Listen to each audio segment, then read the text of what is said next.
It was 11:47 p.m. on a Sunday night, and I was lying in bed scrolling through Instagram, watching people live the lives I wished I had. There were posts about morning runs, book recommendations, home-cooked healthy meals. Everyone seemed to have their life together except me. I closed the app and stared at the ceiling, feeling that familiar knot in my stomach. Tomorrow was Monday. Another chance to finally become the person I kept promising myself I'd be. I grabbed my journal and wrote down my goals for the 100th time. Learn guitar, start a side business, eat healthier, wake up earlier, read more books, learn photography. This time would be different, I told myself. This time, I'd actually follow through. By Thursday, my guitar was collecting dust. My business idea was forgotten. I was eating takeout again and hitting snooze until the last possible minute. I felt like I was trapped in some cruel psychological prison, watching myself fail over and over again while being completely powerless to stop it. What I didn't know was that I was fighting against a hidden psychological force that sabotages 92% of people who set goals. And once I discovered what it was, everything changed. It started when I had a complete breakdown in my car after another failed attempt at changing my life. I was sitting in a parking lot feeling like the biggest failure on the planet when I decided to research why I kept failing. I discovered something that stopped me in my tracks. I wasn't failing because I was weak. I was failing because I was trying to fight my own brain, and my brain always wins. I learned about something called psychological reactance. When we try to force ourselves to change too quickly, our brain literally rebels against us. It's like having an internal teenager that says, "You can't make me," every time we try to impose new rules on ourselves. But there was more. Research shows that our brains have something called a homeostatic impulse. Basically, our mind is programmed to keep everything the same because change feels dangerous.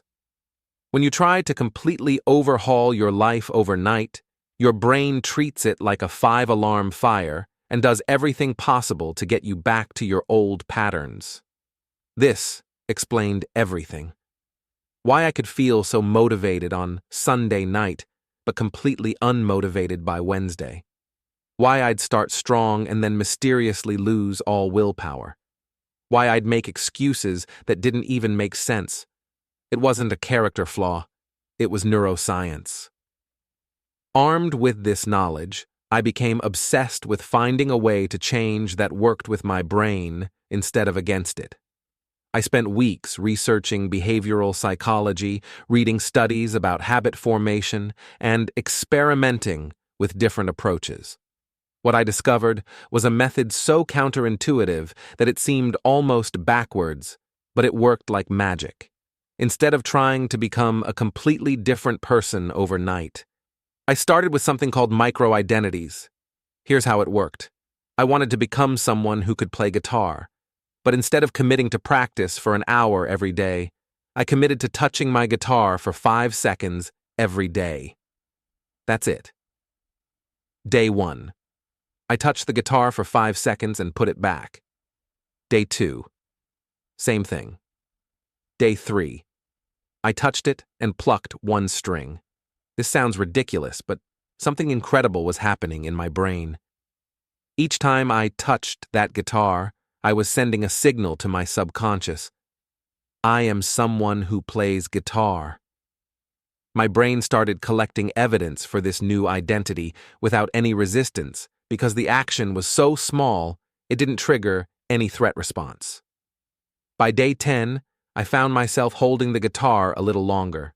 By day 20, I was learning my first chord. By day 60, I was playing simple songs. 6 months later, I was performing at an open mic night. But I never forced myself to practice for hours. I just consistently reinforced the identity of being a guitar player. I applied this same principle to reading. Instead of trying to read for an hour each night, I committed to reading one sentence before bed. One sentence became a paragraph, then a page, then a chapter. Last year, I read 38 books. For my side business, instead of trying to work on it for hours every weekend, I committed to writing one business idea in a notebook every day. That daily practice led to clarity about what I actually wanted to build, which led to my first profitable online course.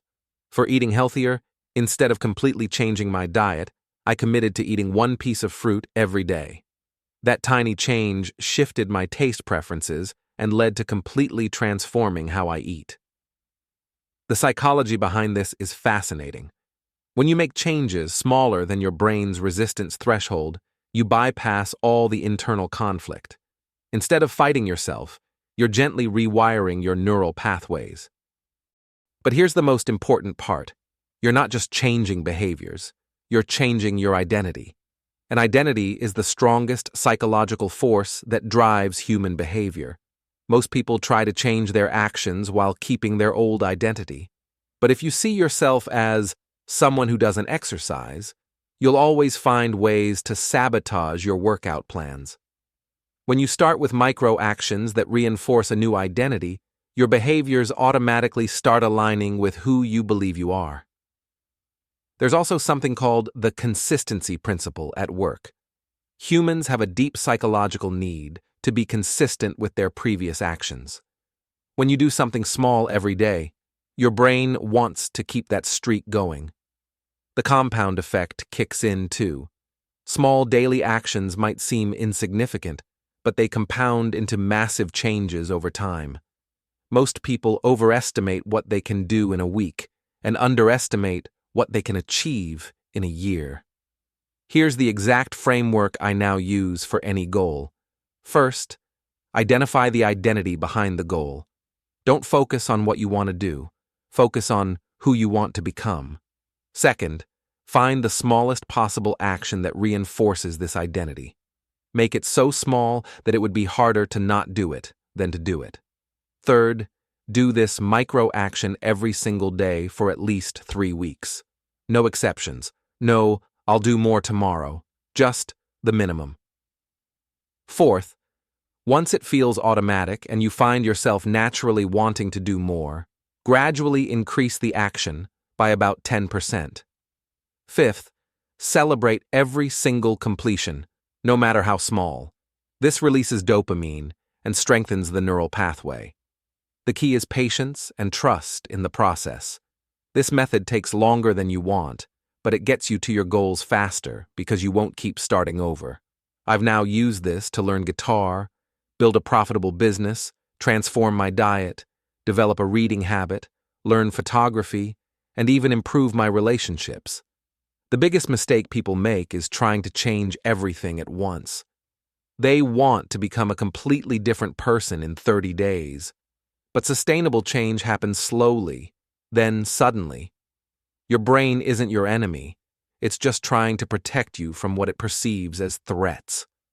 When you understand this and work with your psychology instead of against it, change becomes almost effortless. If you're tired of setting goals and breaking them, try the micro-identity method. Pick one identity you want to build.